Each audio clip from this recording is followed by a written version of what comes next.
새로운 하루를 여는 은혜의 시간, 말씀 한 모금.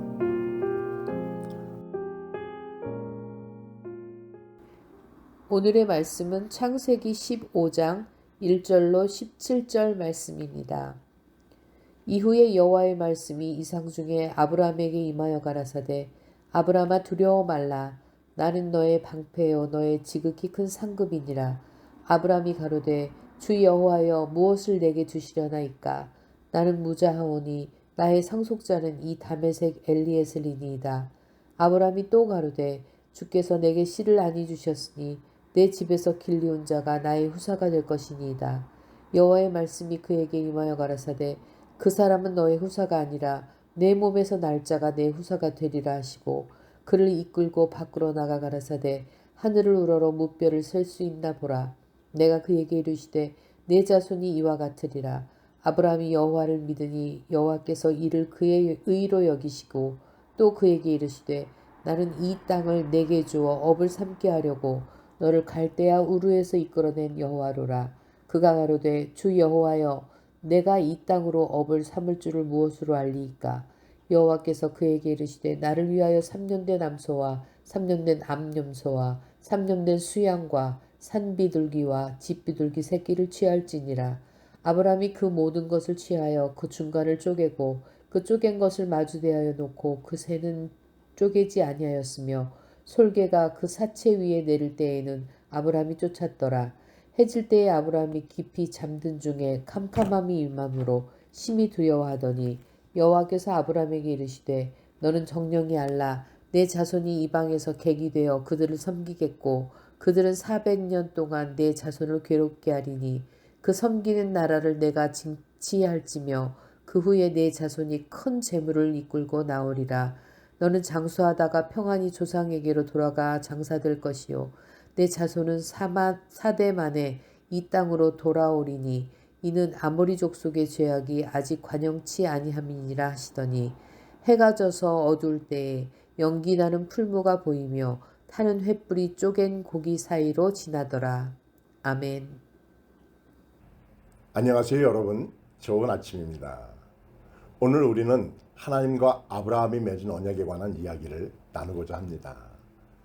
우리가 일상을 살아가면서 약속이라는 것이 우리의 삶 속에 얼마나 중요한가요? 우리는 누군가에게 약속을 하고 그 약속을 믿고 기다리는 삶을 살게 됩니다. 하지만 사람의 약속은 때때로 지켜지지 않을 때가 많죠. 그런데 하나님의 약속은 다릅니다. 하나님께서 하신 약속은 결코 변하지 않고 반드시 이루어집니다. 성경 말씀을 한마디로 설명하자면 하나님의 약속이요, 그 약속의 성취라고 저는 항상 이야기해 왔습니다.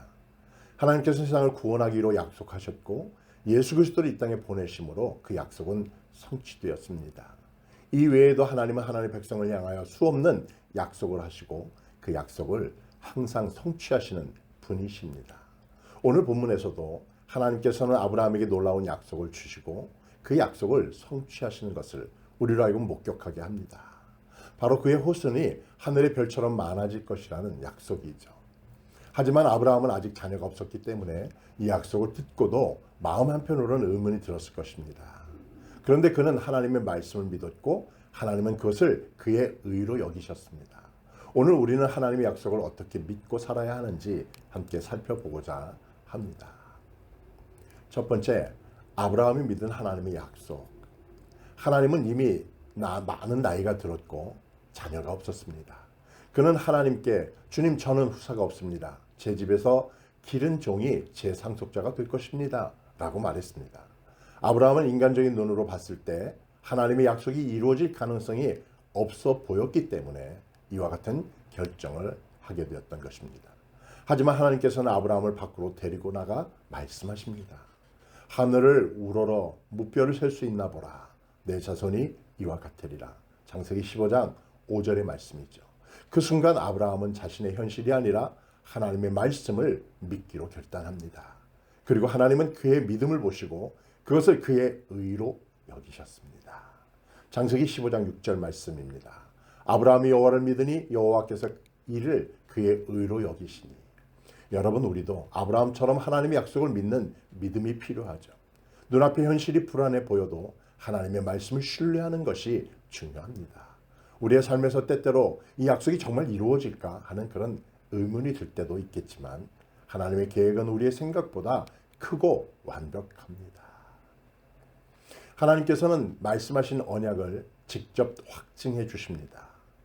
아브라함은 하나님의 약속을 믿었지만 여전히 하나님께 대한 확신을 구했습니다. 그러자 하나님께서는 언약을 맺는 특별한 방법으로 그를 안심시키셨습니다. 여호와께서 그에게 이르시되 나를 위하여 3년 된 암소와 3년 된 염소와 3년 된 수양과 산비둘기와 집비둘기 새끼를 가져올지니라. 창세기 15장 9절 말씀이죠. 고대 시대에는 언약을 맺을 때 짐승을 쪼개어 그 사이를 지나가는 의식이 있었습니다. 그런데 놀라운 일이 생겨났습니다. 아브라함이 짐승을 쪼개어 놓았을 때 그가 사이에 지나가는 것이 아니라 하나님의 임재를 상징하는 불꽃이 그 사이를 지나갔습니다. 보라 연기 나는 화로가 보이며 타는 횃불이 쪼갠 고기 사이로 지나가더라. 창세기 15장 17절 말씀이죠. 여기에서 중요한 점은 언약을 맺을 때 보통은 두 당사자가 함께 지나가야 하는데 하나님께서 홀로 지나가셨다는 것입니다. 이것은 무엇을 의미할까요? 이 언약은 인간의 행위에 의존하지 않고 오직 하나님의 신실하심에 토대를 두고 이루어진다고 하는 것입니다.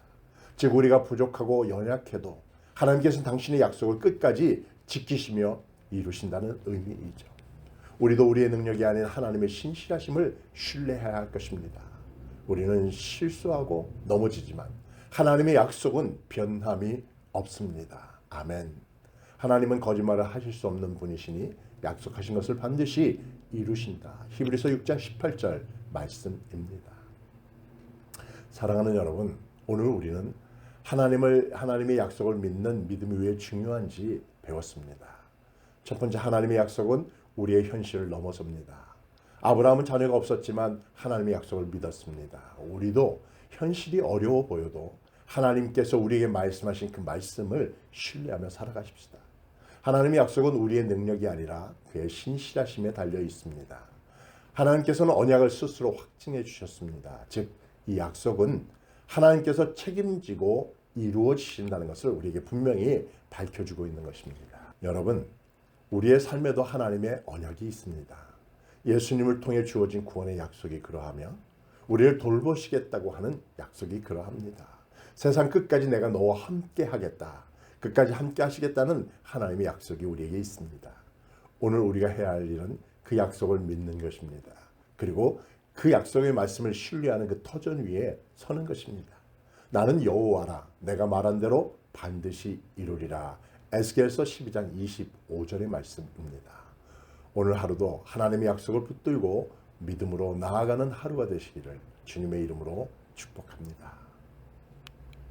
오늘 하루도 하나님의 말씀을 마음에 새기며 기도하며 승리하는 삶을 살아가세요.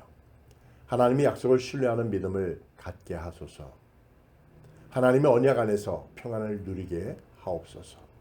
우리의 삶이 하나님의 신실하심을 늘 증거하는 삶을 살게 하소서. 예수님의 이름으로 기도하옵나이다. 아멘. 성실하신 주님